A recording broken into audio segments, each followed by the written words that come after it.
આતંકવાદ એક બધા દેશો માટે ગંભીર સમસ્યા છે અને આતંકવાદ હુમલો કોઈ પણ દેશ ઉપર થાય તો એ દેશની અર્થવ્યવસ્થા ઝાઝા ટાઈમ માટે ખોરવાઈ જાય છે. જ્યારે રશિયા અને યુક્રેન ભડકે બળી રહ્યા છે ત્યારે એક ભારતીય તરીકે આપણે ગર્વ કરવું જોઈએ. આપણી ભારતીય સેના અને આપણા મોદીજીએ યુદ્ધના સમય પર આપણે બધાને એક આંચ પણ નથી આવવા દીધી. આતંકવાદ વિરુદ્ધ ભારતના ન્યૂ નોર્મલનું પ્રતીક છે ઓપરેશન સિંદૂર. પહેલગામની નિર્દોષ વિધવાઓના સિંદૂર ઉજાડવાનો બદલો છે ઓપરેશન સિંદૂર. ઓપરેશન સિંદૂર માટે આપણી ભારતીય સેનાને સત વંદન. ઓપરેશન સિંદૂર વિશે શું કહેવું તમારું? ઓપરેશન સિંદૂર વિશે હું તમને એટલું જ કહીશ કે આ જે દર વખતે નાની નાની હરકતો કરતા હતા તો હવે જે અત્યારે ઇન્ડિયન આર્મી અને ઘરમાં જેને જે ઠોક્યા છે એમને ખરેખર ખબર પડશે કે ના ઇન્ડિયન આર્મી શું છે ને ઇન્ડિયન આર્મીની પાછળ જે લીડર બેઠા છે આપણે ભારતના દેશના વડાપ્રધાન નરેન્દ્ર મોદી આ એમની તાકાત દેખાડી છે અને આ એક વખત ખરેખર એને દેખાડવાની જરૂર હતી. હવે બીજી વખત એને કરતા પહેલા 100 વખત વિચારશે અને આવા કઈ પણ જવાબ આપવાનું હોય ને તો આવો ઘરમાં જઈને જ જવાબ આપીને આપણે તો એને ખરેખર ભાનમાં આવે કે ના ઇન્ડિયન આર્મીની તાકાત શું છે. ઓપરેશન સિંદૂર વિશે શું કહેવું? ઓપરેશન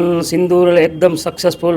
આપણે અંદર એના ઘરમાં જઈને આપણે ઘૂસીને બધાને માર્યા. એટલે એ માટે ધન્યવાદ છે આપણી આર્મી મિલિટરી કમાન્ડરને બધાને. જો કે ઇન્ડિયન આર્મીના જે મેન સપોર્ટર હતી આપણે શ્રી વડાપ્રધાન નરેન્દ્ર મોદી એ આર્મીનો પૂરેપૂરો સપોર્ટ છે. મિત્રો જે પરિવારનો મોભી સમજદાર અને મજબૂત હોય ને એ પરિવારનો વાળ પણ વાંકો ન થાય. તો આપણું ભારત એક પરિવાર છે અને આપણા મોભી શ્રી નરેન્દ્ર મોદી છે તો આપણો ભારતનો વાળ પણ વાંકો ન થાય.